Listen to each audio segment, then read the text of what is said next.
Bonjour à toutes et à tous et bienvenue pour cette nouvelle présentation. Je suis Georges Théitien, ingénieur commercial chez Core Technologies. Je serai accompagné par Rémi Goupil de chez Core Technologies Allemagne. Aujourd'hui, nous allons vous présenter un outil qui est l'évidage et les lattices dans le logiciel dédié à l'impression 3D KD Additive. Cet outil va vous permettre de répondre aux exigences techniques de vos métiers en termes de solidité et d'économie de matière. Sans plus attendre, je vais laisser la parole à Rémi qui va nous faire une démonstration sur les vidages et les lattices avec KD Additive. Bonjour à tous. Tout d'abord, je vais vous présenter l'interface graphique du logiciel KD Additive. Donc, le logiciel est séparé en différents ateliers, comme vous pouvez le voir là-haut, prenant en compte la totalité du workflow lié à l'impression 3D et des outils propres à chaque atelier. Cette disposition permet d'offrir une solution simple d'utilisation et non exclusive. Les ateliers évidement et treillis se trouvent dans l'outil modélisation. Dans KD Additive, il existe deux outils distincts composant les structures en treillis. La première est la fonction d'évidement qui permet d'évider votre pièce ou une partie de celle-ci. Par exemple, je vais sélectionner cette partie de ma pièce et je vais changer les configurations de mon évidement afin d'ajouter une épaisseur d'évidement de 1 mm. Il suffit de valider la fonction. Le processus est terminé et nous avons évidé notre pièce en un temps record. À cela, vous pouvez ajouter un bouchon afin de pouvoir extirper le matériau non fusionné lors de l'impression. Ça peut être particulièrement intéressant avec les technologies avec lit de poudre. Le bouchon est totalement configurable et vous pouvez ajouter un décalage ou une transition afin de pouvoir fixer votre bouchon après l'impression de ce dernier. Je vais juste déplacer le bouchon afin de vous montrer ce qui s'est passé lors de ce processus de création de bouchon. Donc maintenant, nous avons facilement accès à l'intérieur de ma pièce afin de pouvoir extirper le matériau en plus qui n'a pas été fusionné lors du processus d'impression.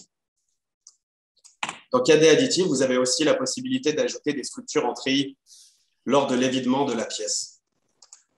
Par exemple, sur cette zone de la pièce, je vais ajouter une structure en treillis lors de mon évidement afin de solidifier ma pièce.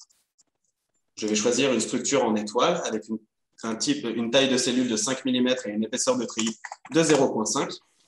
Nous avons actuellement accès à 18 structures différentes dans KD Additive, allant des nids d'abeilles en passant par les gyroïdes jusqu'aux formes géométriques complexes telles que les dodécaèdres. Vous pouvez voir sur votre écran maintenant une structure en étoile qui a été totalement configurable. Donc, vous pouvez vraiment l'adapter à chaque cas d'utilisation. Ensuite, dans le KD Additive, vous pouvez générer des structures en treillis externes avec cette fonction. Cette fonction suit le même fonctionnement que la fonction précédente. Il suffit juste de choisir votre structure, la taille de la cellule. Je vais choisir une taille de 10 mm avec une épaisseur de 1 mm et ainsi sélectionner ma pièce. Il y a vraiment de nombreux avantages à intégrer ce type de structure à vos pièces. Elles permettent l'absorption, par exemple, d'énergie mécanique, telles que les chocs, les flexions, l'absorption des vibrations mécaniques et l'allègement des structures. Elles permettent aussi la génération d'une isolation thermique et l'interfaçage avec la structure spongieuse des os, les structures trabéculaires. Ça peut être vraiment intéressant pour le milieu du médical, pour un meilleur ancrage osseux, par exemple. Elles peuvent aussi être utilisées pour le design industriel et pour réduire les coûts de production en utilisant une quantité de matériaux plus faible. Enfin, dans le KD Additive, il existe une autre fonction très utile et simple d'utilisation qui est la génération de structures à épaisseur variable. Pour cela, il suffit de cocher cette fonction et d'ajouter un nuage de points à votre pièce. Pour cela, il suffit d'ajouter ensuite un coefficient directeur à chaque point. Donc, on va commencer par 1, puis par 2, ensuite par 3 et 0,5, afin de vous montrer différents exemples. Ensuite, il suffit de repositionner vos points selon l'emplacement désiré et ça va vraiment calculer l'épaisseur du treillis par rapport aux paramètres principaux. Et il suffit de valider la fonction et votre structure en treillis va être générée par rapport à votre coefficient directeur. Et nous avons maintenant accès à une génération avec une épaisseur variable sur cette partie de la pièce.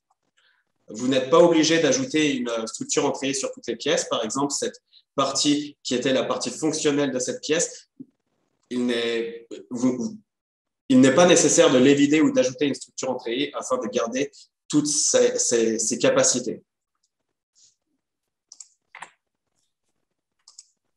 Georges, j'ai terminé. Ok, merci Rémi pour cette démonstration. Si vous êtes en quête d'informations complémentaires, notre site internet www.coretechnologie.com. Si vous souhaitez avoir une démonstration individualisée, personnalisée, info@fr.coretechnologie.com. Nous vous retrouverons à la rentrée de septembre avec une nouvelle vidéo pour le lancement de la nouvelle version de 3D Evolution, la 4.5. En attendant, je vous souhaite une bonne fin de journée. Je vous remercie de votre attention. À très bientôt.